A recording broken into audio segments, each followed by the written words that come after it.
अस्सलाम वालेकुम बेटा, कैसे हैं आप सब लोग? एम आई ऑडिबल बेटा? मेरी आवाज में कोई बैकग्राउंड नॉइज तो नहीं है, कोई डिस्टॉर्शन तो नहीं है? इफ देयर इज एनी तो please do let me no बेटा, ताकि फिर हम प्रॉपरली स्टार्ट करें। उनको दो बेटा पानी। चलो, लास्ट टाइम नहीं मैं बस ठीक बेटा। लास्ट टाइम मुझे बताएं हमने क्या पढ़ा था ताकि हम स्टार्ट करें।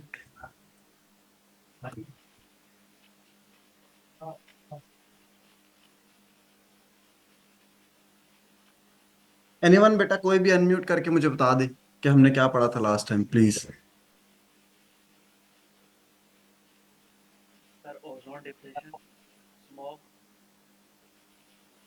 ओजोन। एसिड रेन तक पढ़ा था। एसिड रेन बेटा, तेरा प्रोसेसर बहुत स्लो है।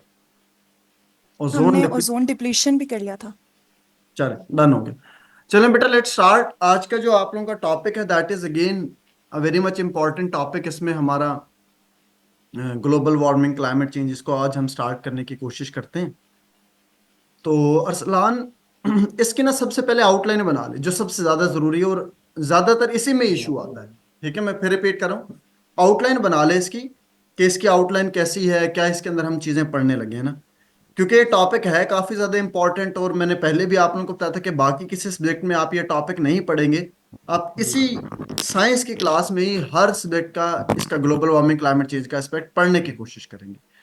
तो अगेन सबसे पहले हम इसकी आउटलाइन बना लेते हैं। आउटलाइन में हमारे पास क्या है? सबसे पहले बेटा ग्रीन हाउस गैसेस। ये आउटलाइन में लिखना है आप लोगों ने। नंबर टू आप लिखेंगे बेटा ग्रीन हाउस इफेक्ट। मैं रिपीट कर रहा हूं, number one is green house gases and the other one is green house effect. Next बेटा आप लिखेंगे global warming. Global warming and the last point is climate change. Last point is climate change. हमारे पास बेटा ये इन points को अपने पास जो है ना, अपने पास नोट डाउन कर लें। ठीक है, तो ये हमारे पास कुछ पॉइंट है। Green house gas, greenhouse gases, greenhouse effect, global warming and then finally we have climate change. तो ग्रीन हाउस गैसेस हमारे पास क्या है, वन बाय वन लिखना शुरू करेंगे। अकॉर्डिंग टू बेटा मशहूर जमाना Kyoto protocol, according to Kyoto protocol there are 6 greenhouse gases. लिखेंगे बेटा प्लीज वन बाय वन। मैं रिपीट कर रहा हूं बेटा, according to Kyoto protocol there are 6 greenhouse gases. among those 6 greenhouse gases, among those 6 greenhouse gases, Kyoto protocol क्या बेटा हमने पढ़ा नहीं है, लेटर ऑन हम इसको पढ़ेंगे। तो हमारे पास जो 6 ग्रीन हाउस गैस हैं इनमें से 3 मेजर हैं। कौन कौन सी हैं? CO2, CH4 and the other one is N2O। मैं रिपीट कर रहा हूं, CO2, CH4 एंड N2O। ये 3 मेजर है। इन तीन में से जो एक मेजर है दैट इज CO2। हमने सबसे पहले बेटा क्या लिख लिया हमने? ग्रीन हाउस गैसेस के बारे में लिख लिया कि ग्रीन हाउस गैसेस हमारे पास क्या है। तो हमारे पास बेटा 3 green house, N2O, N2O nitrous oxide है बेटा ये। N2O नाइट्रस ऑक्साइड, ठीक हो गया। CO2, CH4, N2O, ठीक हो गया। और इन तीन में से मेजर एक दैट इज CO2। अब हम लिखेंगे बेटा working principle of greenhouse gases. मैं फिर रिपीट कर रहा हूं बेटा, अब हम लिखेंगे working principle of green house gas, कि ग्रीन हाउस गैसेस का वर्किंग प्रिंसिपल क्या, what is the working principle of greenhouse gases. बड़े ध्यान से लिखेंगे बेटा, अभी लिखते जाएं फिर हम इनको समझेंगे one by one. Sorry sir, एक बार और रिपीट कर दें कौन कौन सी गैसेस थी। जी बहन, हमारे पास क्योटो प्रोटोकॉल के अकॉर्डिंग 6 ग्रीन हाउस गैसेस हैं। ठीक है, उन 6 में से मेजर 3 है बेटा। ये देखो आपकी स्क्रीन पे लिखा है, CO2, CH4, N2O, ये 3 मेजर है। और इन 3 में से एक मेजर है, वो क्या है? CO2। अब क्लियर हो गया बेटा? बाजी क्लियर है आपको? जी। चलो आगे चलते हैं बेटा, थोड़ा सा आगे चलते हैं। तो सबसे पहले हमने ग्रीन हाउस गैसेस लिखे, अब लिखेंगे बेटा इनका वर्किंग प्रिंसिपल, ये कैसे काम करती है। वर्किंग प्रिंसिपल क्या है बेटा? नंबर वन, पहला स्टेप लिखेंगे absorption of solar radiation. Green house gases क्या करती हैं बेटा? सबसे पहला काम क्या होता है? एब्जॉर्प्शन ऑफ सोलर रेडिएशन, पहले नंबर पे एब्जॉर्ब करती हैं। एंड नंबर टू, पहला क्या बेटा? Absorption of solar radiation. And number two, री emission of those absorbed solar radiations, re-emission of those absorbed solar radiations back into our atmosphere. Re-emission of those absorbed solar radiations back into our atmosphere. मैं फिर repeat कर रहा हूं बेटा, हमारे पास Arsalan 6 green house गैसें, 6 में से मेजर 3, 3 में से major 1, that is CO2। Working principle क्या है, कैसे काम करती है? नंबर 1, पहले नंबर पे एब्जॉर्प्शन ऑफ सोलर रेडिएशन चलेगा। एंड नंबर 2, री एमिशन होगी उन एब्जॉर्ब्ड सोलर रेडिएशंस की बैक इनटू आवर एटमॉस्फेयर। ये 2 स्टेप्स के ऊपर बेटा ये सारे का सारा काम करता है। यहां तक बेटा क्लियर हो गया? अब कहानी चलती किस तरह, ध्यान से सुनिएगा बेटा, आप समझने की कोशिश कीजिएगा, नहीं तो ये चीजें ना बड़ी तंग करेंगी आपको।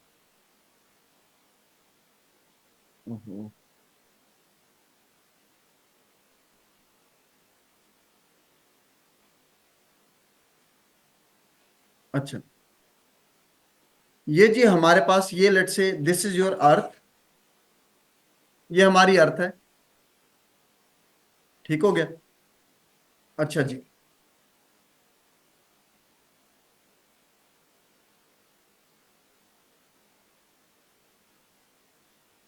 उमेर बाप बेटा, अभी भी डिस्टॉर्शन है मेरी आवाज में? बैकग्राउंड नॉइज आ रहा है अभी भी? अभी भी आ रहा है बेटा background noise?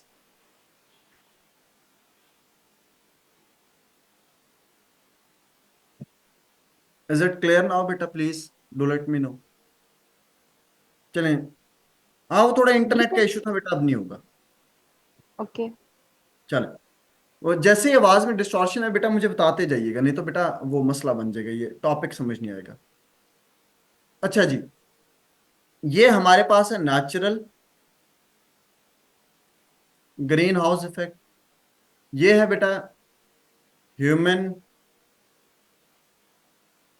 Enhanced greenhouse effect. अब देखिए होता क्या है, ब्लैक कलर से हम सोलर रेडिएशंस को रिप्रेजेंट करेंगे। ये आगे जी सोलर रेडिएशन, सबसे पहले क्या होगा? एब्जॉर्प्शन ऑफ सोलर रेडिएशन, ठीक हो गया अरसलान? पहले नंबर पे एब्जॉर्ब हो गया, यही सिखाया था ना। दूसरे नंबर पे क्या होगा? ये जो सोलर रेडिएशन एब्जॉर्ब हुई है ये हमारी एटमॉस्फेयर में क्या होंगे? रे रेडिएट हो जाएंगे। ये दूसरा स्टेप है अरसलान। इन 2 स्टेप्स में कोई इश्यू तो नहीं है तुझे? पहले नंबर पे एब्जॉर्ब कर रहा है सोलर रेडिएशंस, ठीक है, हमारी ये जो ग्रीन हाउस गैसेज है, ये जो मैंने बताई है ना बेटा, ये जो बनाया हुआ है, ठीक है, this one CO2 CH4 N2, ये ग्रीन हाउस गैसेज है। अच्छा, पहले नंबर पे एब्जॉर्प्शन होगी, दूसरे नंबर पे रे रेडिएशन। अब होता ये है, सुनिएगा, आप अक्सर नर्सरी गए होंगे, नर्सरी में आपने देखा होगा कि ग्रीन कवर लगा होता है। उस ग्रीन कवर का क्या काम होता है बेटा? सुनिएगा, उस ग्रीन कवर का क्या काम होता है कि वो सोलर रेडिएशन के उसमें इनकमिंग तो अलाउड है मगर आउट गोइंग अलाउड नहीं है। सिमिलरली आपने देखा होगा अक्सर गाड़ी धूप में खड़ी रहती है, तो जब आके हम दरवाजे खोलते हैं तो उसके अंदर बहुत ज्यादा हीट एंट्रैप हो चुकी होती है, फंस चुकी होती है, वो बाहर नहीं निकल रही होती। दरवाजे खोलते हैं फिर वो हीट बाहर निकलती है। पॉइंट समझा रहे? विच मीन्स उसमें इनकमिंग तो अलाउड है मगर out going is not allowed. Point समझा रहे? सिमिलरली अब यहां पर भी क्या है, सोलर रेडिएशन आ तो गई है, अब वो अर्थ पे स्ट्राइक करके वापस जाएंगी, यहां पर स्ट्राइक करेंगी। अब ये हमारी ग्रीन हाउस गैसेज हैं, ये इसको स्केप नहीं करने देंगी, ये वापस जमीन पे आएंगी। पॉइंट समझ आ गया? ये जमीन से स्ट्राइक करके वापस ऊपर जाएंगी, वो फिर स्केप नहीं करने देगा। तो ये क्या हुआ? ये सोलर रेडिएशंस क्या होगी? ट्रैप होगी, एंट्रैप होगी। क्या हो गया बेटा? सोलर रेडिएशंस क्या होगी? एंट्रैप होगी। कॉन्सेप्ट क्लियर हो रहा है कि नहीं हो रहा? ठीक है, नंबर 1, पहले नंबर पे एब्जॉर्प्शन, दूसरे नंबर पे री एमिशन होगी इन सोलर रेडिएशन की, ठीक हो गया? तीसरे नंबर पे बेटा वो सोलर रेडिएशन एंट्रैप होगी। तो this entrapping of solar radiation is known as greenhouse effect. This entrapping of solar radiation is known as greenhouse effect. तो एक दफा अगर शुरू से देखा जाए, जीरो से इस कहानी को समझा जाए, तो सबसे पहले सोलर रेडिएशन आएंगी, ग्रीन हाउस गैस उनको एब्जॉर्ब करेंगे, और सेकंड नंबर पे हमारी एटमॉस्फेयर में क्या कर देंगे, रे रेडिएट कर देंगे। जब वो रे रेडिएट होंगी फिर ये क्या करेंगे,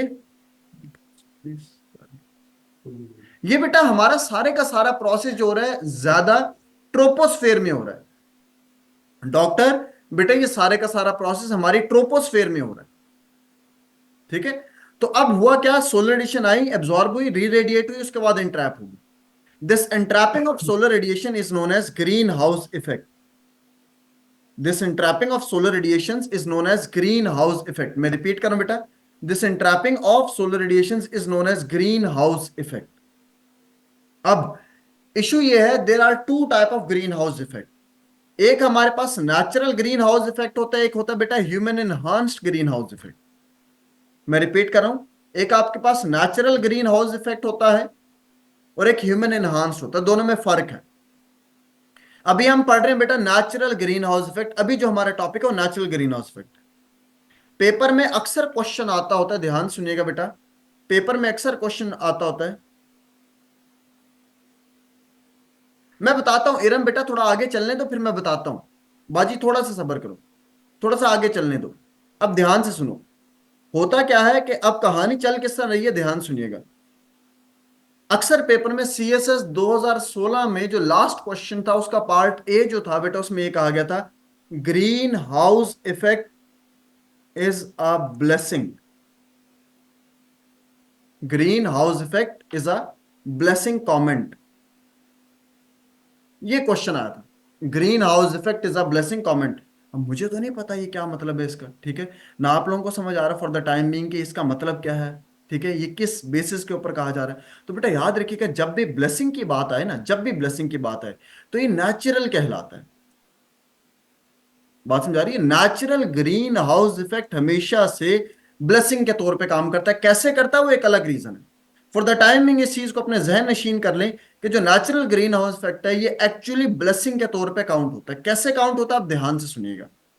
अब होता क्या अरसलान, अगर सोलर रेडिएशन इंट्रैप ना करती, सुनिएगा, अगर सोलर रेडिएशन इंट्रैप ना करती, अगर ये सारी के सारी ग्रीन हाउस गैसेस, अगर ये सारी के सारी green house gases in solar radiation को स्केप करने दे देती, सोलर रेडिएशन इंट्रैप ना करती और सोलर रेडिएशन सारी की सारी स्केप कर जाती, तो बेटा सबसे पहला पॉइंट, हमारी अर्थ क्या कर जाती बेटा, हमारी अर्थ फ्रीज कर जाती। बात समझा रही है, हमारी अर्थ क्या कर जाती, फ्रीज कर जाती। तो हमारी अर्थ पर जो बेटा लाइफ पॉसिबल है, मैं फिर रिपीट करूं, हमारी अर्थ पर जो लाइफ पॉसिबल है वो किस वजह से बेटा पॉसिबल है, वो नेचुरल ग्रीन हाउस इफेक्ट की वजह से, वो नेचुरल ग्रीन हाउस इफेक्ट की वजह से हमारी अर्थ पर लाइफ पॉसिबल है। तो पहला बेसिक पॉइंट लिखेंगे, पहला पॉइंट लिखेंगे, maintenance of average temperature of the earth. Maintenance of, मैं फिर रिपीट कर रहा हूं, maintenance of average temperature of the earth. Earth का एवरेज टेम्परेचर जो मेंटेन कर रहा है वो किसने करना है, नेचुरल ग्रीन हाउस इफेक्ट ने करना है। बेटा what is the average temperature of the earth, that is 15 degree Celsius. तो पहला पॉइंट क्लियर हो गया कि हमारी अर्थ पर जो लाइफ पॉसिबल है वो नेचुरल ग्रीन हाउस इफेक्ट की वजह से, अदरवाइज हमारी अर्थ फ्रीज हो चुकी होती, हमारी अर्थ पर लाइफ ही ना पॉसिबल। तो बेटा यहां तक मुझे ओके कॉल देते हैं, यहां तक क्लियर है सबको, पहला पॉइंट क्लियर हो गया कि natural greenhouse effect blessing किस तरह के तौर पे काउंट हो रहे हैं।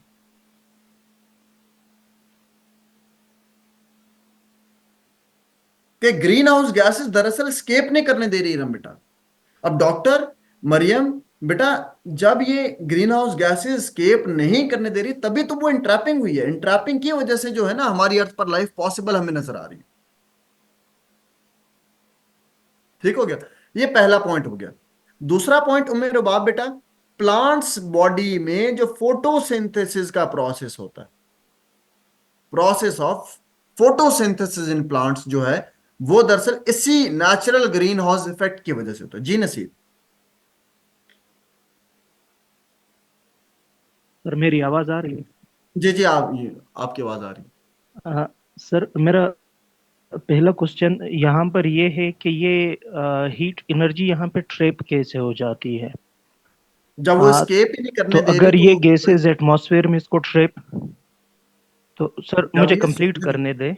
जी जी why do they allow it from the direction of the sun and not from the earth back. Hmm, अगर ये सन ही के एनर्जी को ट्रैप कर रहे होते तो फिर ये फर्स्ट इंस्टेंस में ये एटमॉस्फेयर से एनर्जी कैसे गुजर कर जमीन तक आ जाती है कि फिर वापस नहीं जा पाती।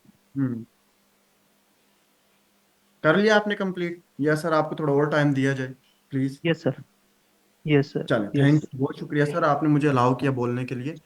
तो पहला पॉइंट ये है कि ये इनका वर्किंग प्रिंसिपल ही इसी तरह है, ठीक है।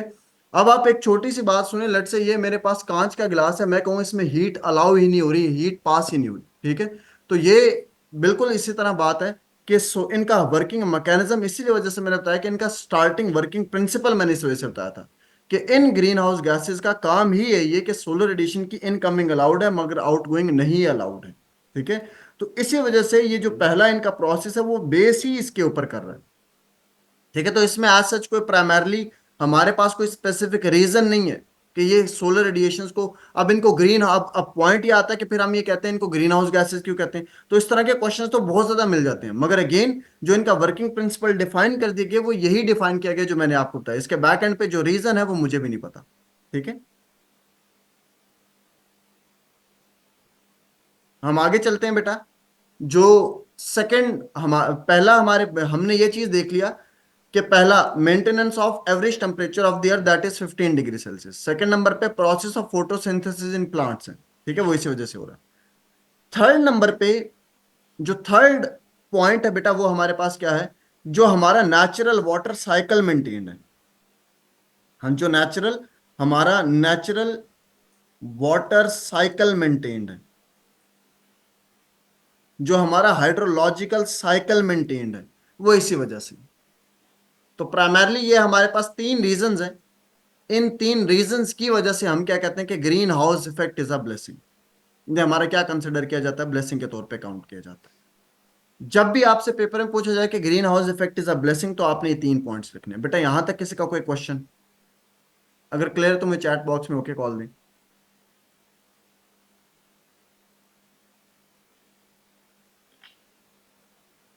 अब नेक्स्ट हमारे पास पॉइंट आता है, ये हमने सारे का सारा डिस्कस किया natural greenhouse effect. Natural के बाद जो हमारे पास सेकंड आता है वो आता है बेटा in human enhanced greenhouse effect. अब हुआ ये हमारे पास ह्यूमन एक्टिविटीज, जी हुरैरा। सर अगर आप कंफर्टेबल हैं थोड़ा सा ये बता दें कि नेचुरल वाटर साइकिल कैसे मेंटेन करता है ये, हाँ, थोड़ा सा एक देखो ओवर। हमारे पास दो किस्म की चीजें हैं ना, कि एक है नेचुरल वाटर साइकिल और दूसरा जो आजकल हमें वाटर साइकिल नजर आ रहा है। ये दो चीजें हैं। नेचुरली जितनी आपका वाटर वेपर इवेपोरेट कर रहा है वो सारा नेचुरल ग्रीन हाउस इफेक्ट की वजह से कर रहा था। अब ह्यूमन एक्टिविटीज की वजह से हुरैरा एक्चुअली हुआ ये है कि सोलर रेडिएशन ज्यादा आना शुरू हुई है, तो उसकी क्योंकि हीट इंट्रैपिंग ज्यादा शुरू होगी, वो भी मैं बताता हूँ। जब हीट इंट्रैपिंग ज्यादा होगी तो वाटर ज्यादा इवेपोरेट कर रहा है। आप पॉइंट समझा रहे हैं? तो पहले नेचुरली आपका पानी थोड़ा थोड़ा इवेपोरेट करता जाता था, क्लाउड्स फॉर्मेशन होती थी और बारिशें होती जाती थी, ऐसा कोई इशू नहीं था। मगर अब जो प्रोसेस हो गया वो टोटली उसके उलट हो गया। हुरैरा बात समझ आ रही कि नहीं आ रही?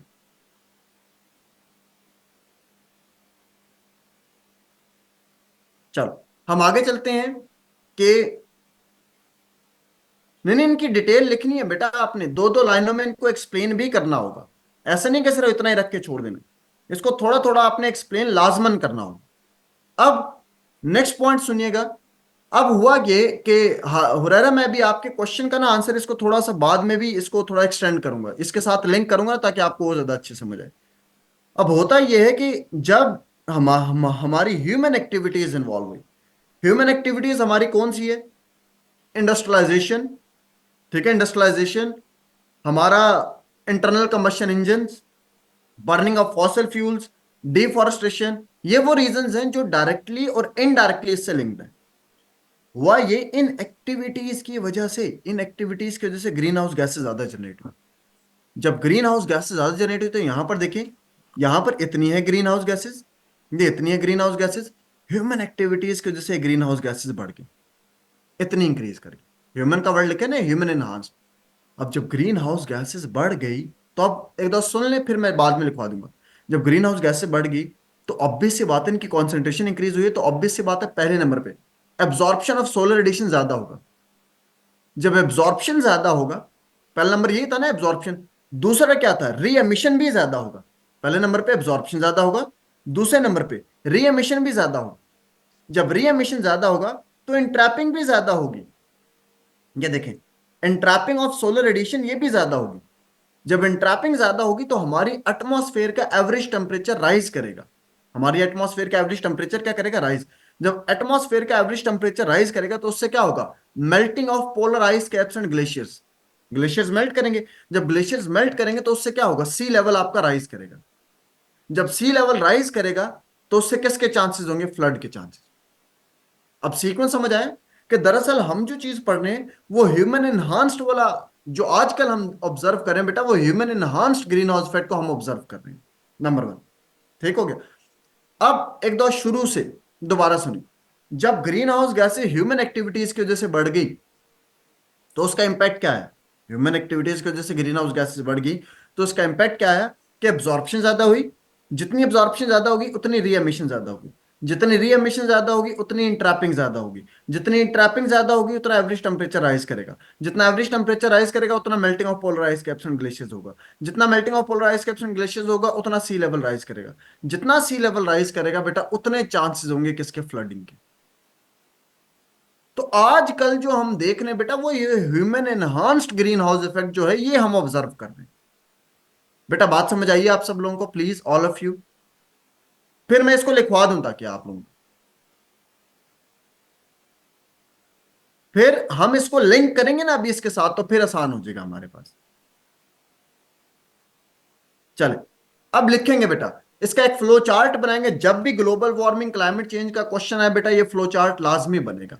मैं फिर रिपीट कर रहा हूं, जब भी ग्लोबल वार्मिंग क्लाइमेट चेंज का क्वेश्चन आता है तो ये फ्लो चार्ट लाजमन बनेगा। ये चीज याद रखिएगा। अब लिखेंगे बेटा, सबसे पहले पहला पॉइंट लिखेंगे absorption of solar radiation, sorry Samaria बेटा। अब जो मैं लिखवा रहा हूं ना ये लिखना है अब आपने। अब मैं जो लिखवा रहा हूं लिखें। पहला पॉइंट लिखेंगे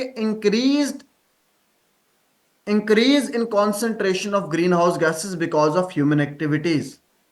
पहला पॉइंट क्या लिखेंगे बेटा, increase in concentration of greenhouse gases,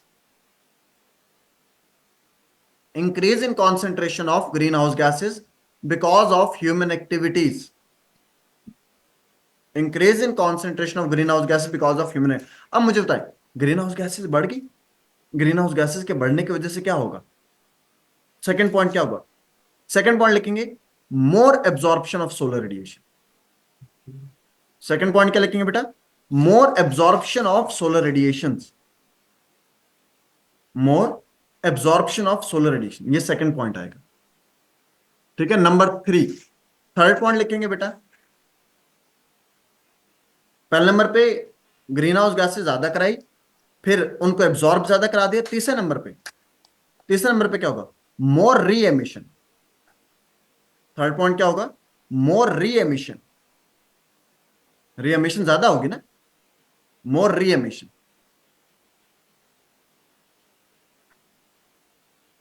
अब री एमिशन जब ज्यादा होगी, जब री एमिशन ज्यादा होगी तो उसकी वजह से क्या होगा, more entrapping of solar radiation, more entrapping of solar radiation, entrapping ज्यादा होगी। ये जो more entrapping of solar radiation बेटा आपने लिखा है, इसके नीचे आपने एक लाइन छोड़ देनी है। मोर एंट्रैपिंग ऑफ सोलर रेडिएशन जो आपने लिखा है बेटा, इसके नीचे आपने एक लाइन छोड़ देनी है। मोर एंट्रैपिंग ऑफ सोलर रेडिएशन के नीचे आपने एक लाइन छोड़ देनी है। नेक्स्ट पॉइंट लिखेंगे,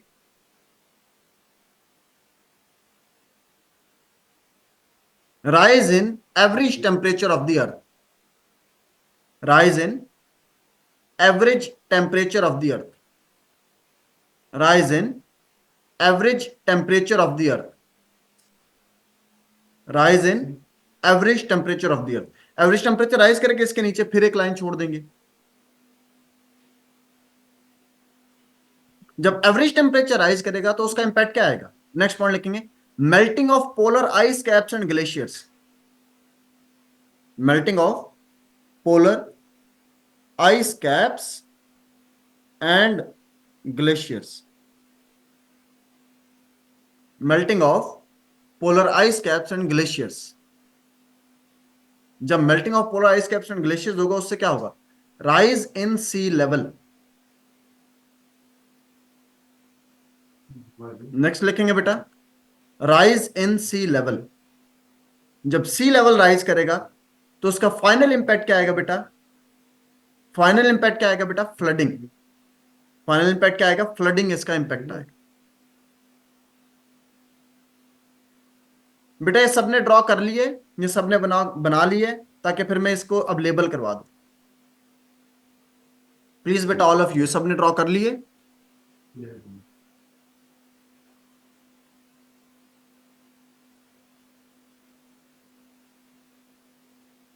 अच्छा, अब आपने बेटा ये जो पॉइंट लिखा है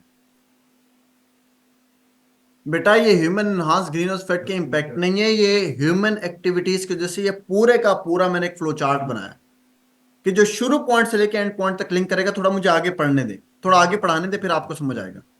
ये जो आपने लिखा है ना बेटा, ये जो आपने लिखा था कि मोर एंट्रैपिंग ऑफ सोलर रेडिएशन, ये जो लिखा था मोर एंट्रैपिंग ऑफ सोलर रेडिएशन, बेटा इसको सारे को सर्कल करके नीचे जो लाइन छुड़वाई थी उसमें लिखेंगे this is enhanced greenhouse effect.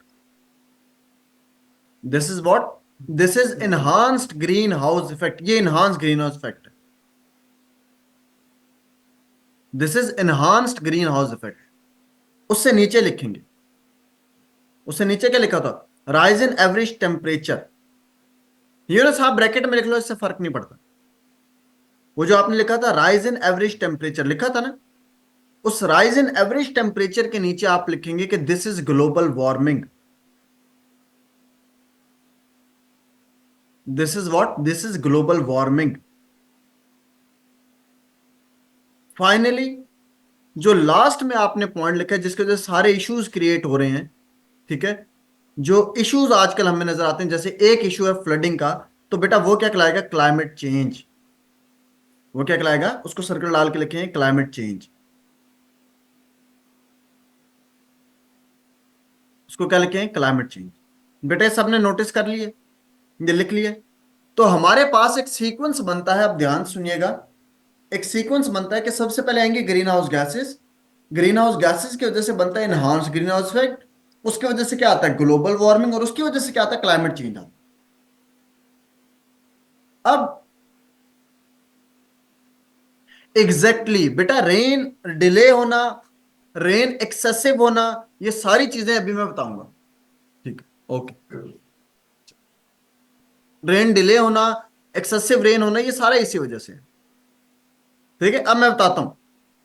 Enhance green house effect की डेफिनेशन क्लियर है कि मोर इंट्रैपिंग, ह्यूमन एक्टिविटीज की वजह से इंट्रैपिंग ऑफ सोलर रेडिएशन ज्यादा हो रही है, इस वजह से उसको हम पढ़ते हैं human enhance green house effect.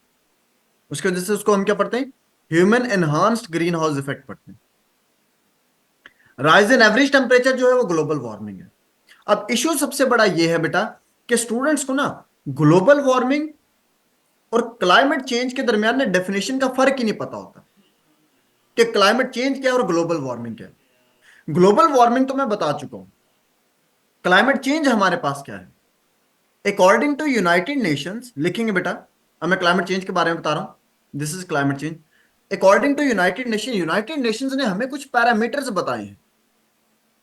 मैं फिर रिपीट कर रहा हूं बेटा, यूनाइटेड नेशंस ने हमें कुछ पैरामीटर्स बताए हैं कि अगर आपको ये नजर आ रहे हैं पैरामीटर, तो इसका मतलब क्या है कि क्लाइमेट चेंज हो चुका है।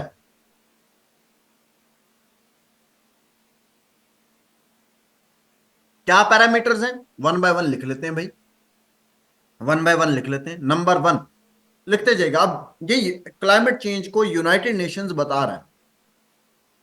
Number one, changing wind patterns, changing wind patterns. Number two, changing climatic patterns. मैं रिपीट कर रहा हूं, number one changing wind patterns, number two changing climatic patterns, number three erratic rainfalls.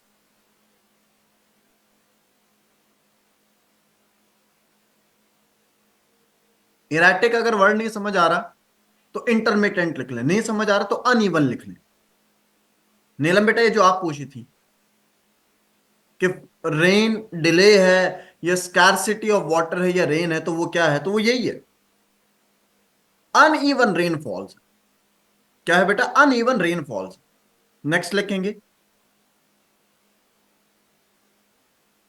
आपके माइल्ड विंटर्स होते हैं, mild winters and hotter summers, mild winters and hotter summers, mild winters, mild winters and hotter summers।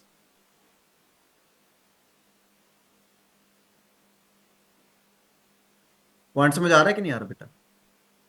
ठीक है, तो ये कितने point बन गए जो मैंने लिखवा दिए बेटा? ये कितने पॉइंट बन गए? 6। तो दीज ये 6,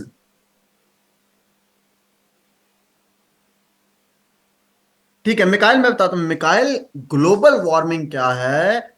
मिकाइल ग्लोबल वार्मिंग है average rise in temperature of earth atmosphere. क्या है?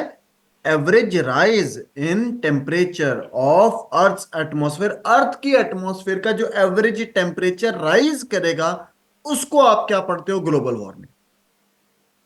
तो आपके 4 पॉइंट हुए, 5 हुए, 6 हुए, इससे फर्क नहीं पड़ता, मगर मेजर ये पॉइंट्स है। 4 बेटा, 4 छोड़ो, 3 पॉइंट है, बस आपको पॉइंट ये जहां जहां से अरसलान यस्कीन, आपको ये पॉइंट बेटा पता होने चाहिए कि यार ये मेजर पॉइंट्स हैं।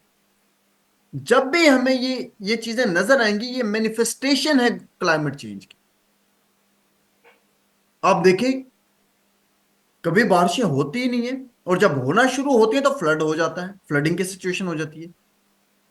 अब देखो दोनों, अच्छा इसमें एक और पॉइंट लिखिएगा बेटा, इसमें एक और पॉइंट ऐड कीजिएगा, extreme climatic conditions, the most important point. Extreme climatic conditions,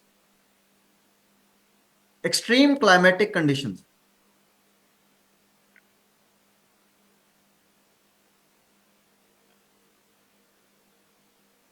extreme climatic conditions.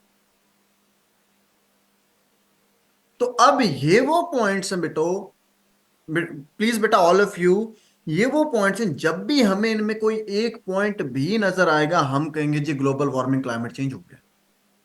क्या हो गया भाई? ग्लोबल वार्मिंग क्लाइमेट चेंज हो गया। हमें इनमें से कोई एक भी पॉइंट नजर आएगा। Extreme climatic condition, extreme climatic condition का महक बेटा क्या मतलब होता है कि कभी बारिशें इतनी ज्यादा होंगी कि फ्लडिंग आ जाएगी, हो जाएगी, और कभी बारिशें होंगी ही नहीं तो उसको हम क्या पढ़ेंगे? ड्राउट की सिचुएशन आ गई।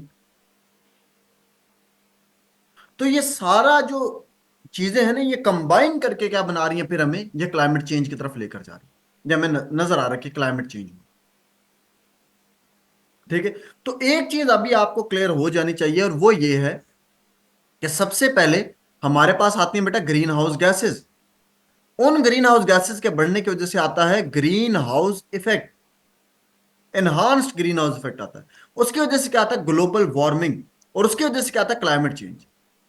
तो इसका मतलब ये हुआ, नहीं नहीं नहीं नहीं अरसलान, ये मैंने सिर्फ क्लाइमेट चेंज का बताया। ग्लोबल वार्मिंग सिर्फ ये है एवरेज राइज इन टेम्परेचर। बात समझ रही है? ग्लोबल वार्मिंग सिर्फ क्या? Average rise in temperature.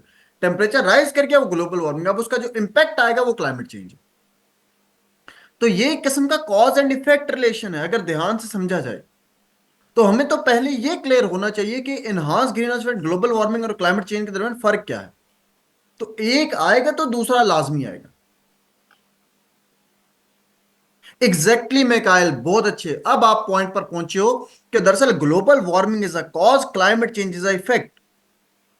Enhanced greenhouse effect is a cause, global warming ये इसका इफेक्ट है। तो ये कॉज एंड इफेक्ट है। मैकाइल आप बात समझ आ रही है कि नहीं आ रही? बेटा ऑल ऑफ यू प्लीज, अब बात क्लियर होगी आप सब लोगों को? हुरैरा, अब आपको बात समझ आ गई कि देखो, अब गर्मियां जब सोलर एडिशन ज्यादा पड़ेंगी तो ज्यादा पानी इवेपरेट होगा। जब ज्यादा पानी इवेपरेट होगा तो कहीं पर बारिशें ज्यादा होंगी, कहीं पे नहीं होंगी।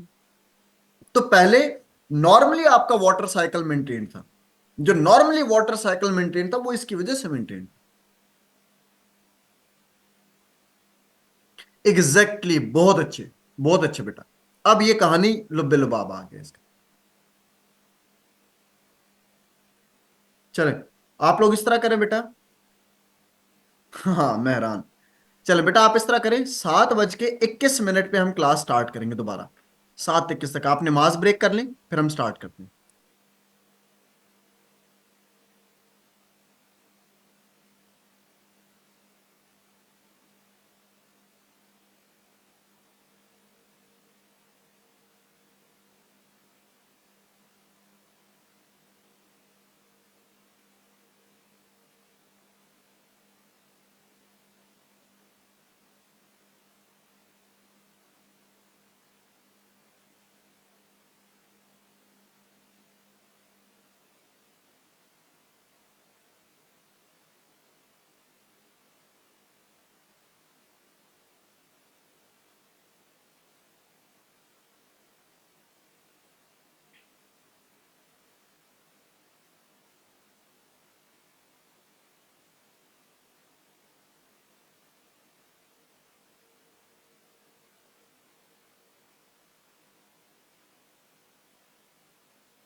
जी बेटा, आप में से किसका क्वेश्चन था?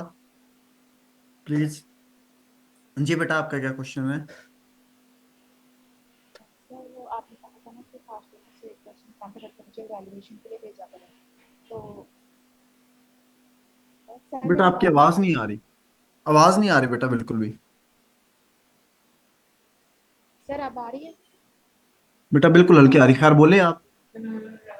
सर मैंने पूछना था कि वैल्यूएशन के लिए आपने कहा था ना कि मैं भेजा करें आप मुझे, तो मैं चेक करके दिया करूँगा क्वेश्चन। बेटा तो सर मैंने मैंने भेजा था। मैंने अपने मैसेज नहीं देखे। मैं आज इंशाल्लाह कोशिश करता हूँ, जिस चीज के मैसेज आए हुए ना, मैं इंशाल्लाह कोशिश करूंगा बेटा आज रिप्लाई कर दूं, ठीक है, उनको इवेल्युएट करके मेरे पे। जी सर, तो आपके नंबर पे भेजा करें या फिर अकेडमी ईमेल पे? हाँ, मेरी बहन मेरे नंबर पे फॉरवर्ड कर दें, कोई इशू नहीं। Ji sir, thank you so much. Thank you बेटा। अच्छा, तो ये बेटा सारे का सारा प्रोसेस था, ये जो हमने समझने की कोशिश की है कि एक नेचुरल ग्रीन हाउस इफेक्ट होता है, एक human enhance green house effect होता है।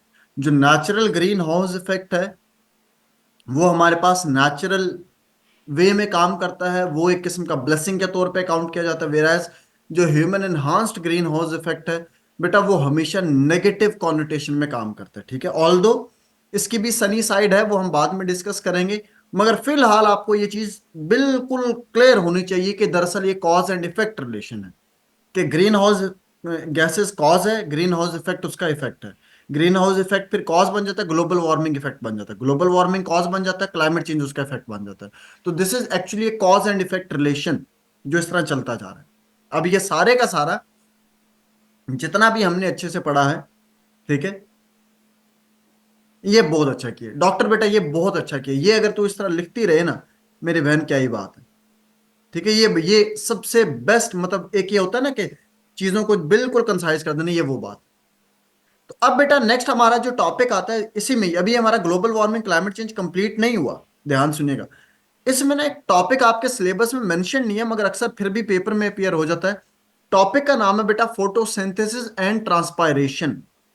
फोटोसिंथेसिस एंड ट्रांसपायरेशन, ये वो टॉपिक है जो आपके सिलेबस में डायरेक्टली मेंशन नहीं है, मगर पेपर में अपीयर हो जाता है, ठीक है। इसको पढ़ने के लिए हम बेटा लीफ का स्ट्रक्चर देखेंगे। मैं टॉपिक बता रहा हूं, फोटो सिंथेसिस एंड ट्रांसपायरेशन, ठीक है। फोटोसिंथेसिस अलग पढ़ेंगे, ट्रांसपायरेशन अलग। बेटा अगर आपके क्वेश्चन का आंसर हो गया तो काइंडली हैंड डाउन कर लें प्लीज बेटा। अच्छा, अब देखो हम सबसे पहले लीफ का स्ट्रक्चर देखते हैं। हमारे पास ये लीफ देखो, जिस तरह मेरा हाथ है ना, इसकी एक अपर लेयर एक बॉटम लेयर है, ये दो लेयर्स होती है ना, इसी तरह जो लीफ होता है इसकी भी दो लेयर्स होती हैं। एक अपर लेयर होती है, ठीक है, जिसको अपर एपिडर्मिस पढ़ते हैं, अपर एपिडर्मिस पढ़ते हैं, ठीक हो गया। सिमिलरली बेटा एक बॉटम लेयर होती है जिसको हम पढ़ते हैं लोअर एपिडर्मिस, और उसमें ये इस तरह करके एक ओपनिंग होती है जिसको स्टोमेटा पढ़ते हैं, ठीक है। This is lower epidermis. अभी तक मैंने सिर्फ एक बात बताई है अरसलान, अगर ध्यान से सुनी हो, एक अपर एपिडर्मिस और एक लोअर एपिडर्मिस, ये एक बात मैंने बताई है। सेकंड नंबर पे बेटा मैंने बताया है स्टोमेटा। स्टोमेटा, स्टोमेटा एक ओपनिंग है। क्या होता है इससे अभी आपको नहीं पता, बाद में हमें समझ आ जाएगी स्टोमेटा से क्या होता है। तो दो बातें होगी, upper epidermis lower epidermis, second number पे स्टोमेटा, तीसरे नंबर पे इसके अंदर इस तरह करके छोटे छोटे स्ट्रक्चर्स होते हैं जिनको बेटा हम पढ़ते हैं मीजोफिल। मीजोफिल का क्या काम है बेटा? To store water. मीजोफिल का क्या काम है? टू स्टोर वाटर, वाटर को स्टोर करना, और जो एक्सेस वाटर वो इसकी सरफेस पे आ जाए। मीजोफिल का क्या काम है बेटा? टू स्टोर वाटर, और जो एक्सेस वाटर होता है वो इसकी सरफेस पे आ जाता है इस तरह करके, ठीक हो गया। तो अभी तक हमने क्या क्या चीजें पढ़ ली भाई, हमने क्या याद कर लिया अब अगेन? बोर्ड की तरफ नहीं देखना, अपने जहन में रिवाइज करें। Number 1 upper epidermis, lower epidermis, एक चीज। दूसरा स्टोमेटा, एक ओपनिंग होगी। तीसरा मेसोफिल, मेसोफिल का क्या काम है? टू स्टोर वाटर, जो एक्सेस वाटर उसकी सरफेस पे आ जाएगी। अब होता ये है, हम जो भी बेटा सांस लेते हैं, ध्यान से सुनिएगा, हम जो भी सांस ले रहे हैं, हम जो ब्रीदिंग का प्रोसेस है, उसमें हम ऑक्सीजन इनटेक करें, कार्बन डाइऑक्साइड को एक्सहेल करें, तो कार्बन डाइऑक्साइड क्या करते हैं? यहां से एंटर होती है। कार्बन डाइऑक्साइड क्या करती है? यहां से एंटर होती है। कार्बन डाइऑक्साइड एंटर होती है, कार्बन डाइऑक्साइड कंबाइन करती है वाटर के साथ in the presence of sunlight. Carbon dioxide combine करेगी बेटा किसके साथ? वाटर के साथ, in the presence of sunlight. Photo, photo mean light, light की मौजूदगी में एक चीज को सिंथेसाइज कराना, एक चीज को तैयार कराना है आप। कार्बन डाइऑक्साइड कंबाइन करेगी वाटर के साथ in the presence of sunlight, वहां से क्या बनेगा? ग्लूकोज प्लस ऑक्सीजन, जो असल काम है। हम बाकी प्रोडक्ट्स याद नहीं करते, ना हमें याद करने की जरूरत है। हम मेजर प्रोडक्ट्स बेटा याद रखेंगे। मेजर प्रोडक्ट्स क्या थे? तो मेजर प्रोडक्ट्स में एक क्या है? ग्लूकोज, और एक क्या है? ऑक्सीजन। ये दो चीज, ठीक हो गया। रिपीट कर रहा हूं, कार्बन डाइऑक्साइड और वाटर कंबाइन करेंगे in the presence of sunlight, ठीक हो गया। जब सनलाइट की मौजूदगी में कंबाइन करेंगे तो वहां से क्या बनेगा? Glucose plus oxygen, glucose plus oxygen बनेगा, ठीक हो गया। अब ये ग्लूकोज और वाटर, ये है प्लांट बॉडी का food. Glucose and water plant body का क्या है बेटा? फूड। ये पूरे प्लांट बॉडी में जाइलम एंड फ्लोएम टिश्यूज के थ्रू पूरे प्लांट बॉडी में ट्रांसफर कर दिया जाएगा। जाइलम एंड फ्लोएम टिश्यूज के through, xylem and phloem tissues के थ्रू बेटा पूरे प्लांट बॉडी में ये ट्रांसफर कर दिया जाएगा। और ये ऑक्सीजन कहां जाएगी? ये ऑक्सीजन स्टोमेटा से निकल के बाहर आ जाएगी, ये हमें मिल जाएगी। तो अब सीक्वेंस क्या बना कि दरअसल जो हम सांस ले रहे हैं, जो हम सांस ले रहे हैं, वो वहां से कार्बन डाइऑक्साइड जनरेट होगी। वो कार्बन डाइऑक्साइड स्टोमेटा से एंटर होगी। स्टोमेटा से एंटर होने के बाद वो वाटर के साथ कंबाइन करेगी in the presence of sunlight, वहां से बनेगा ग्लूकोज प्लस ऑक्सीजन। अब ग्लूकोज और वाटर, ये है प्लांट बॉडी का food, xylem and phloem tissues के थ्रू पूरे प्लांट बॉडी में ट्रांसफर हो गया, और ऑक्सीजन हमें मिल गई। ऑक्सीजन हमें मिल गई। तो जितनी सोलर रेडिएशन फॉल करती जाएंगी, जितनी सोलर रेडिएशन फॉल करती जाएंगी बेटा, उतना ही ज्यादा ये प्रोसेस एक्सेलरेट होता जाएगा। मगर जब एक्सेसिव सोलर रेडिएशन फॉल करेंगे तो फिर ये प्रोसेस स्टॉप हो जाता है, वो एक सीक्वेंस बन जाता है कि बस अब इतना ही है। तो लाइट है तो फोटोसिंथेसिस हो रहा है, लाइट नहीं है तो फोटोसिंथेसिस नहीं होगा। अब इसमें कुछ एक्सेप्शंस भी आती हैं कि कुछ हमारे दूसरे जो जगह हैं वहां पे फिर क्या होता है, वो एक अलग कहानी।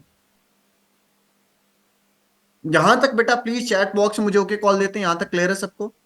All of you?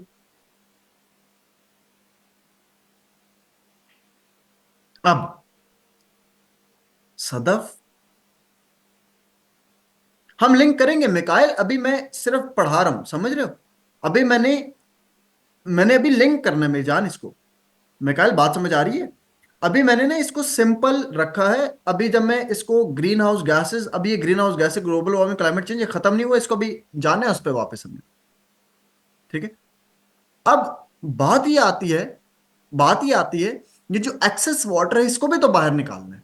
इस एक्सेस वाटर को भी तो आपने बाहर निकालना है। तो एक्सेस वाटर को कहां कहां से बाहर निकाल सकते हैं? पानी कहां कहां से बाहर निकल सकता है? तो सबसे पहले पानी कहां से, अगर पानी इवेपरेट करेगा उसको हम पढ़ेंगे ट्रांसपायरेशन। अगर पानी निकल के इवेपरेट कर जाता है तो उसको हम क्या पढ़ेंगे? ट्रांसपायरेशन पढ़ते हैं। पानी अगर प्लांट बॉडी से निकल के इवेपरेट करता है तो उसको ट्रांसपायरेशन पढ़ते हैं।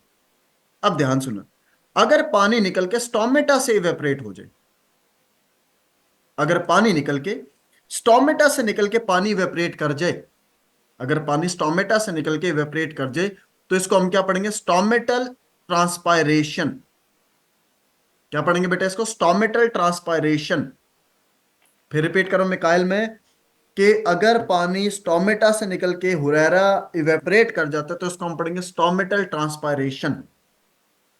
नंबर 2, अगर पानी, ये जो लीफ होता है, लीफ के ऊपर इस तरह करके एक थिन सी लेयर होती है, लीफ के ऊपर इस तरह करके एक थिन सी लेयर होती है। इस थिन लेयर को हम क्या पढ़ते हैं? क्यूटिकल। इस थिन लेयर को हम क्या पढ़ते हैं? क्यूटिकल लेयर पढ़ते हैं। मैं फिर रिपीट करूं, इस थिन लेयर को हम क्या पढ़ते हैं? क्यूटिकल लेयर पढ़ते हैं। अगर पानी क्यूटिकल से निकल के इवेपरेट कर जाए, अगर पानी क्यूटिकल से निकल के इवेपोरेट कर जाए तो उसको हम पढ़ते हैं क्यूटिकल ट्रांसपायरेशन। उसको हम क्या पढ़ते हैं? Cuticle transpiration. क्या पढ़ते हैं बेटा? Cuticle transpiration.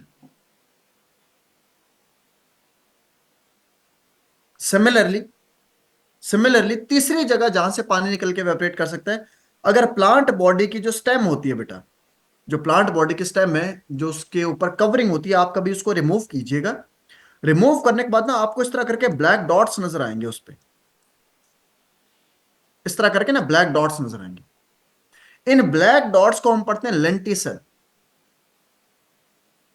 अगर पानी लेंटिसल से निकल के इवेपोरेट हो जाए, अगर पानी लेंटिसल से निकल के इवेपोरेट हो जाए तो उसको हम पढ़ेंगे लेंटिसल ट्रांसपायरेशन।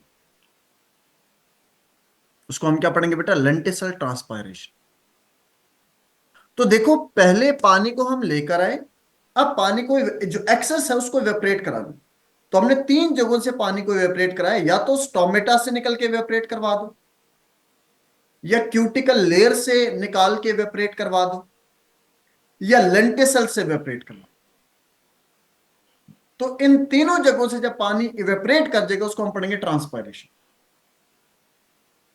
अब ये टॉपिक मैंने लेंटिसल नीलम बेटा मैंने बताया कि जो ट्री की बार्क होती है ना, जो स्टेम होती है, स्टेम जो होती है उसके ऊपर जो कवरिंग होती है ना, जो छिलका सा होता है, उसको रिमूव करो, अंदर ना छोटे छोटे इस तरह ब्लैक पोर्स नजर आते हैं, ब्लैक डॉट्स नजर आते हैं, उनको आप लेंटिसल पढ़ते हैं बेटा। तो अगर पानी लेंटिसल से निकल के वेपरेट हो रहा है तो उसको हम पढ़ेंगे लेंटिसल ट्रांसपायरेशन। उसको हम क्या पढ़ते हैं बेटा? लेंटिसल ट्रांसपायरेशन। नीलम बेटा बात समझ आ गई मेरी बहन को?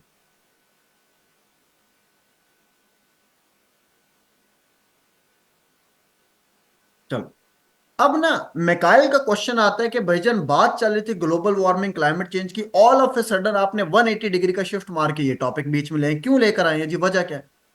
तो वजह यह है, इसमें सिर्फ एक वर्ड आपको याद कराना था कि यूनाइटेड नेशंस, ध्यान सुनिएगा बेटा, यूनाइटेड नेशंस प्लांट बॉडी की इस करेक्टरिस्टिक्स की वजह से कि वो कार्बन डाइऑक्साइड को एब्जॉर्ब करता है। आपने अक्सर देखा होगा जब हम गाड़ियां चला के जा रहे होते हैं तो ग्रीन बेल्ट के ऊपर प्लांटेशन हुई, तो उसकी एस्थेटिक लुक उसका पर्पस है, हम मानते हैं एस्थेटिक्स भी उसका पर्पस है, ठीक है, इंट्रिंसिक वैल्यू भी उसका पर्पस है, मगर जो इंस्ट्रूमेंटल वैल्यू जो हमें फायदा देती है वो क्या है कि गाड़ियां जब चले वो कार्बन डाइऑक्साइड जनरेट करे तो प्लांट बॉडी उसी टाइम कार्बन डाइऑक्साइड को एब्जॉर्ब करे और गिव ऑफ क्या कर दे? ऑक्सीजन गिव ऑफ कर।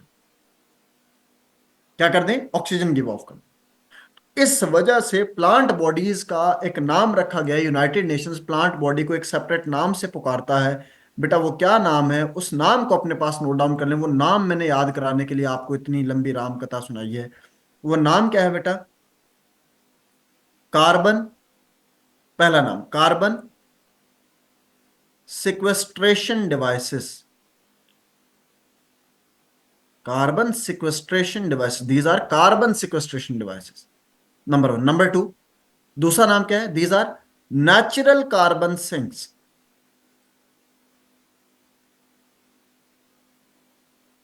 These are natural carbon sinks. तो हमारे पास जो इसका मतलब हुआ, अब बात समझ आ गई बेटा?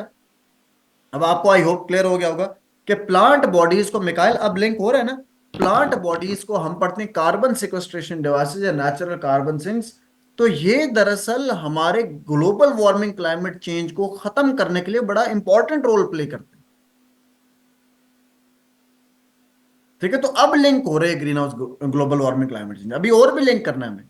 यहां तक मुझे चैट बॉक्स में ओके कॉल दें, क्लियर है बेटा सबको?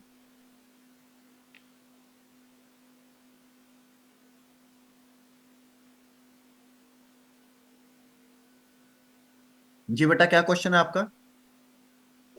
अस्सलाम वालेकुम सर। वालेकुम सलाम बेटा। सर मैंने ये पूछना था कि जो यूनाइटेड नेशन ने ये प्लांट्स को कहा है कि कार्बन डिवाइसेस हैं, ये थोड़ा सा फॉरेस्ट, बता देंगे प्लीज। फॉरेस्ट हमारा जो बेटा मेरी बहन, जो फॉरेस्ट मास है उसको प्लांट बॉडीज कहते हैं कार्बन सिक्वेस्ट्रेशन डिवाइसेस। और समझ आ गई? या क्या पढ़ते हैं? ठीक है। नेचुरल कार्बन सिंक्स, के कार्बन को एब्जॉर्ब करते हैं, फॉरेस्ट मास को पढ़ते हैं,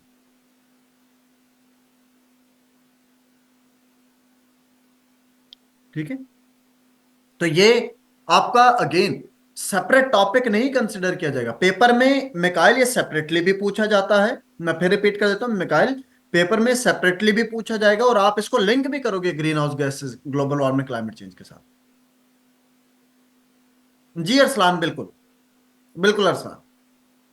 अब ये सारी की सारी बातें पढ़ने के बाद अब हम किस चीज के ऊपर मूव करेंगे बेटा? अब हम मूव करेंगे causes of global warming climate change. Global warming climate change की कॉजेज क्या है, मैं फिर रिपीट करूं। अब हम क्या पढ़ेंगे बेटा? Causes of global warming climate change. Causes को पढ़ने की कोशिश करेंगे, मगर कॉजेज को बेटा मैं आपको किस बुक से पढ़ा रहा हूं, मैं आप लोगों को नाम लिखवा देता हूं प्लीज। आप लोग बेशक इंटरनेट पे सर्च कीजिएगा, ठीक है। How to avoid the next climate disaster by Bill Gates, book का नाम लिख लें। How to avoid the next climate disaster, how to avoid the next climate disaster by Bill Gates. बेटा इस बुक का नाम लिख लें जल्दी से।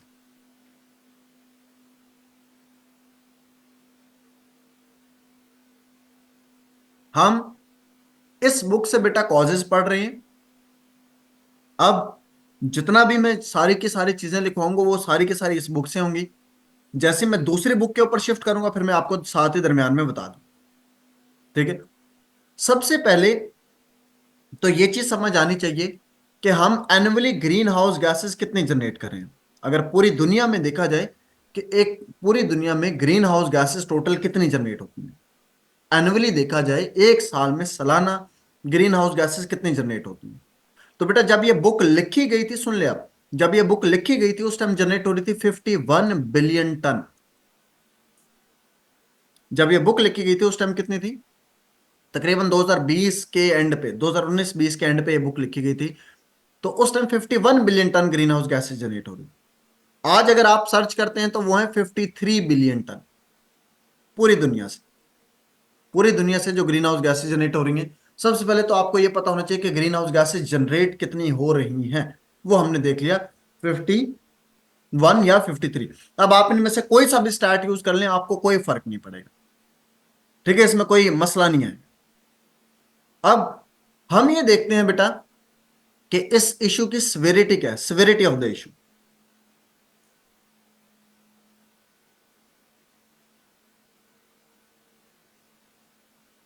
सिविरिटी ऑफ द इशू को समझने की कोशिश करते हैं कि इशू की सिविरिटी क्या है।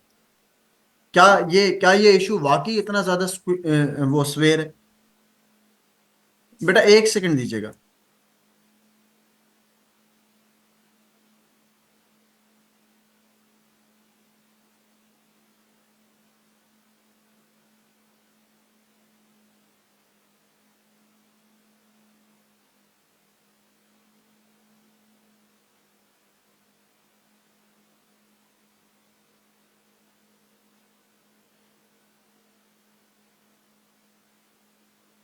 अच्छा तो बेटा सिविरिटी ऑफ द इशू में समझाने लगा हूं कि इशू कितना ज्यादा स्वेर है। ध्यान सुनिएगा, 1918 में स्पेनिश फ्लू आया था, ठीक है, और 2020 के एंड तक जो है ना वो कोविड-19 रहा था। 1918 में स्पेनिश फ्लू आता है, ठीक है, और 2020 में हमारे पास बेटा क्या आता है? कोविड-19। ठीक हो गया। ये एक टाइम लाइन है तकरीबन। नीलम मेरी बहन, अगर मैं इस टाइम को अंदाजा लगाऊं तो तकरीबन 100 साल बनते हैं, लगभग 100 साल बनते हैं।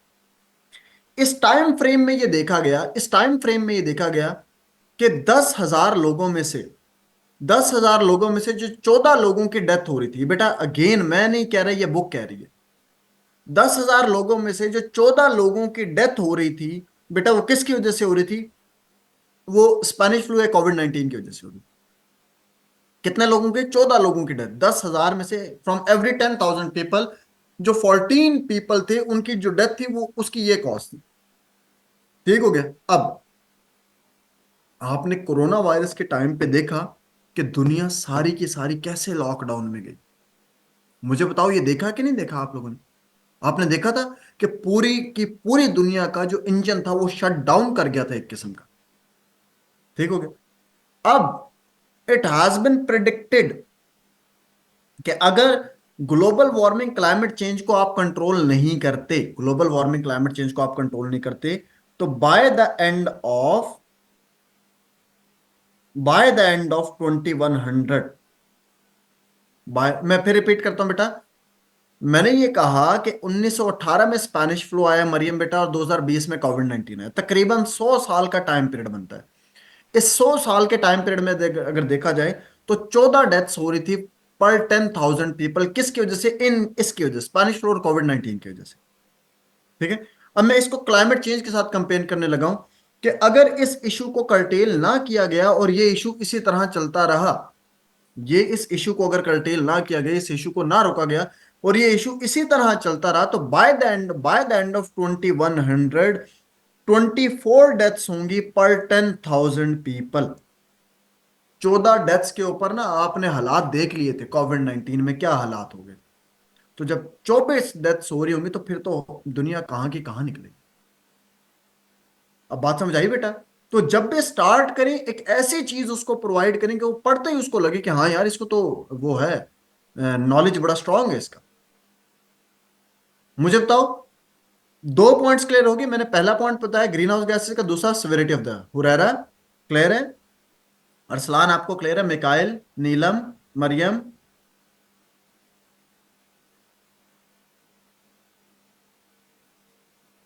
ठीक हो गया। अब हम आएंगे इनकी कॉजेज के ऊपर कि एक्चुअली इनकी कॉजेज क्या है। अलीशा बेटा, अब इनकी कॉजेज के ऊपर आएंगे कि एक्चुअली कॉजेज क्या है। कॉजेज को बेटा मैं डिफरेंट सेक्टर्स में डिवाइड करूंगा। हाँ, मुनज़्ज़ा कोशिश करें बेटा, जब आपने एक बुक का रेफरेंस भी आपको पता है तो उसको मेंशन करें ज्यादा से ज्यादा।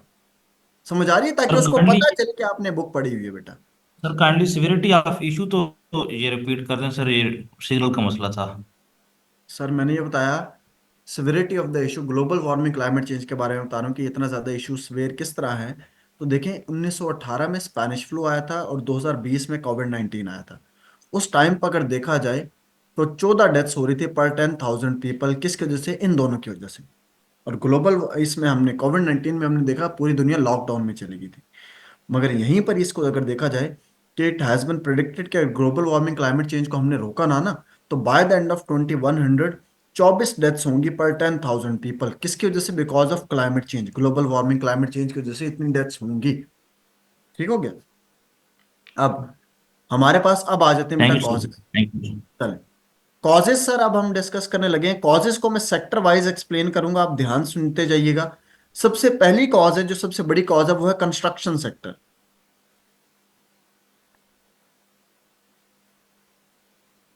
कंस्ट्रक्शन सेक्टर, कंस्ट्रक्शन सेक्टर बेटा तकरीबन जो हमारी टोटल ग्रीन हाउस गैसेज है, जो हमारी टोटल ग्रीन हाउस गैसेज है उसमें 31% अकाउंट करता है। कंस्ट्रक्शन सेक्टर कितने परसेंट अकाउंट करता है? 31% of total green house gases. हमारी कितनी ग्रीन हाउस गैसेज जनरेट हो रही है? 53 billion ton.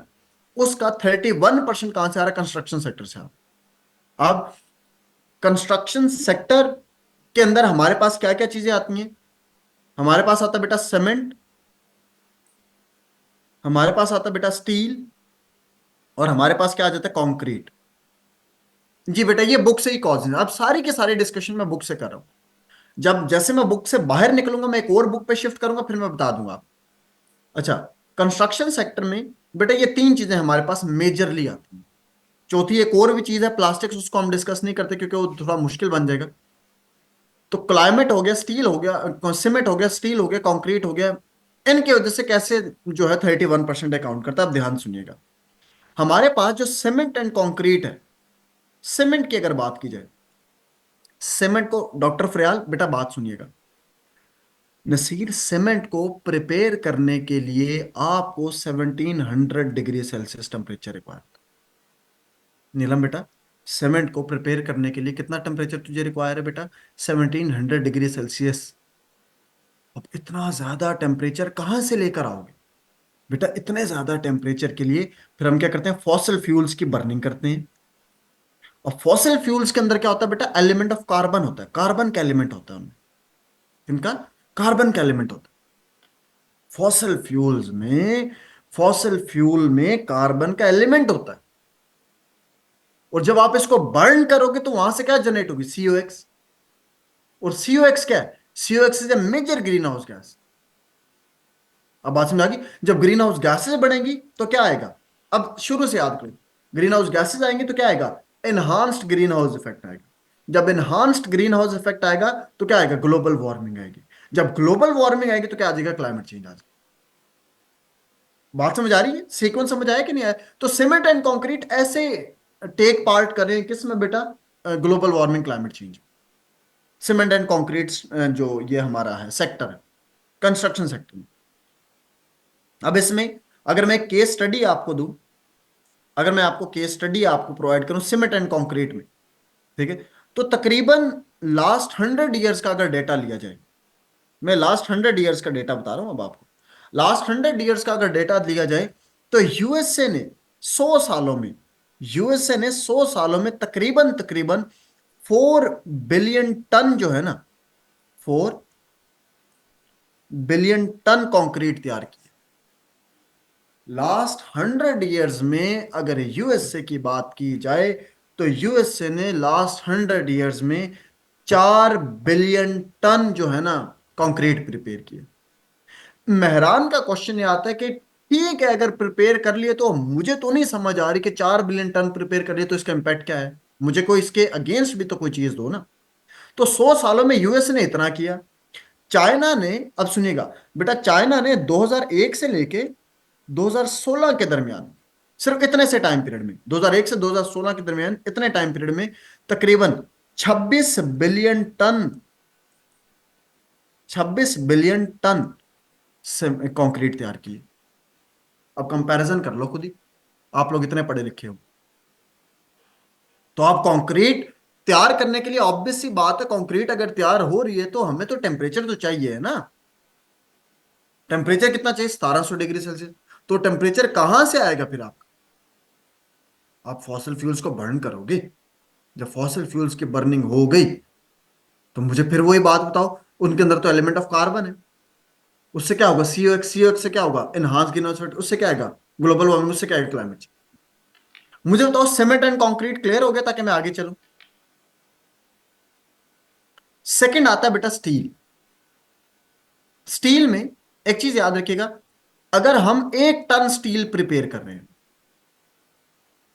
Arsalan 1700 degree Celsius temperature जो है वो सीमेंट के लिए है, सीमेंट से कंक्रीट बनती है।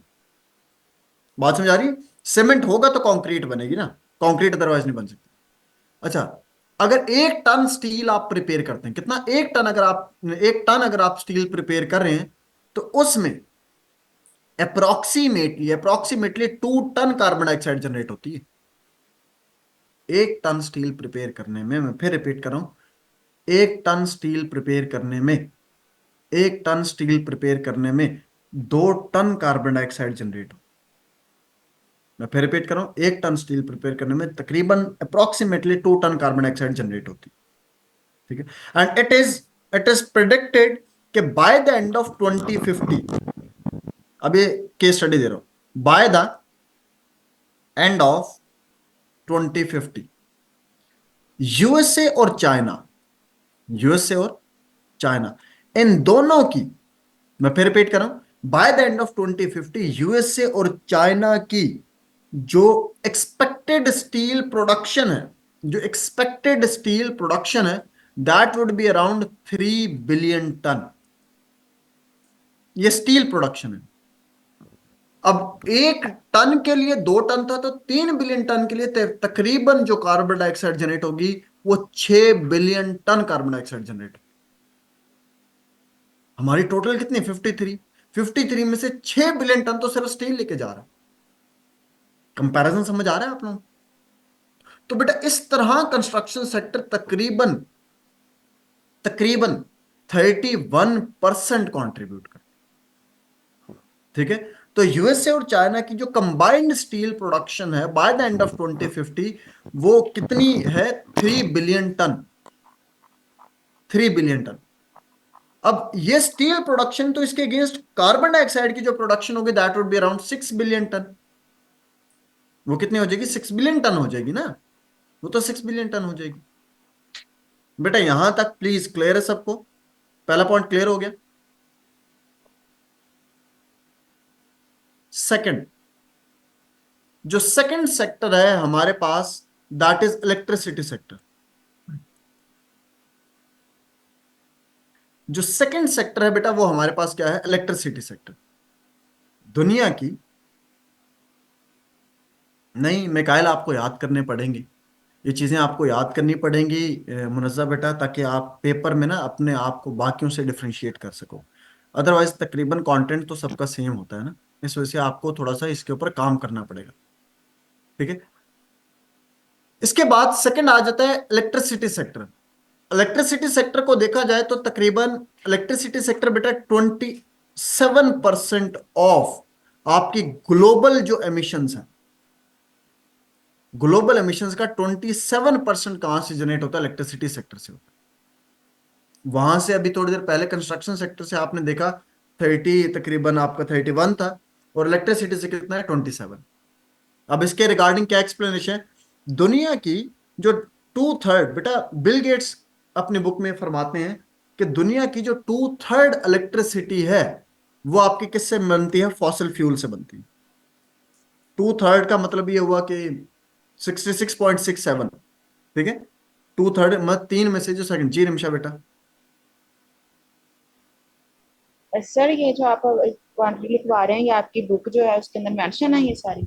नहीं बाजी मेंशन नहीं, तभी तो लिखवा रहा हूं, नहीं तो मैं क्यों इतनी मेहनत करता। जी सर, ठीक है, थैंक यू। ठीक है, तो दुनिया की जो 2/3 इलेक्ट्रिसिटी है फॉसिल फ्यूल से आती है, ठीक है। अब ऑब्वियस सी बात है, फॉसिल फ्यूल्स में हमारे पास क्या है, कार्बन है, थोड़ी देर पहले पढ़ा था। कार्बन को जब आप बर्न करोगे तो वहां से क्या जनरेट होगा, सीओएक्स। सीओएक्स का एक मेजर ग्रीन हाउस गैस है।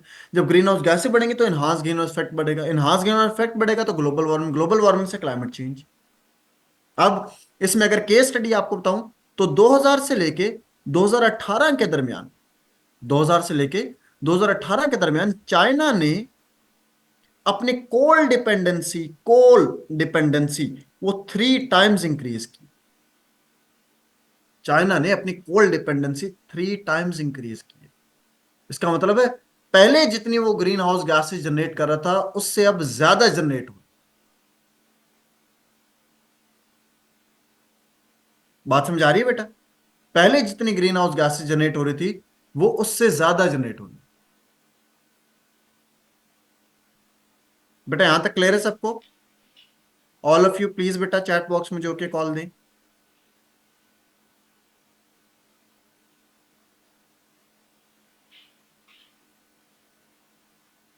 चलें बेटा आज इतना ही है, ठीक है। इसको कल हम यहीं से दोबारा स्टार्ट करेंगे। जी सुमैया बेटा। सर मेरे कुछ क्वेश्चंस हैं बट इस टॉपिक से रिलेटेड नहीं है। प्रीवियस जो हमने पढ़ा एक दो क्वेश्चन कंफर्म करने हैं, मैंने सिर्फ आंसर कर लो। जी जी बेटा। सर एक क्वेश्चन है 2023 का, what is the biosphere and right a note on the energy resources. तो एनर्जी रिसोर्सेज में हम solar energy, wind energy and hydro energy के बारे में बात पार्ट है करेंगे ना? बेटा, मैं बताता हूँ। ये बेटा सी पार्ट की आप बात करें या डी पार्ट है, गालिबन 2023 जी में सर। यार। तो जी ये जी। पहला पहला जो पार्ट है बायोस्फीयर, ये हमने पढ़ लिया। एनर्जी रिसोर्सेज हमने पढ़ा नहीं है, ठीक है। अच्छा एनर्जी ठीक है। रिसोर्सेज आपका फिजिकल साइंस में डिटेल से आएगा। और पूछो बेटा। ओ- और सर ये 2021 का है आई गेस। इसमें है कि रेडिएशन बैलेंस जो है एटमॉस्फेयर के जो सेगमेंट्स हैं, ये रेडिएशन जो बैलेंस आपका को सेगमेंट है ये बी पार्ट था बेटा, ये अभी पढ़ाया नहीं है, ये भी पढ़ना है हमें। अच्छा ठीक है सर, ओके ठीक है बस। चल थैंक यू बेटा। Thank you so much.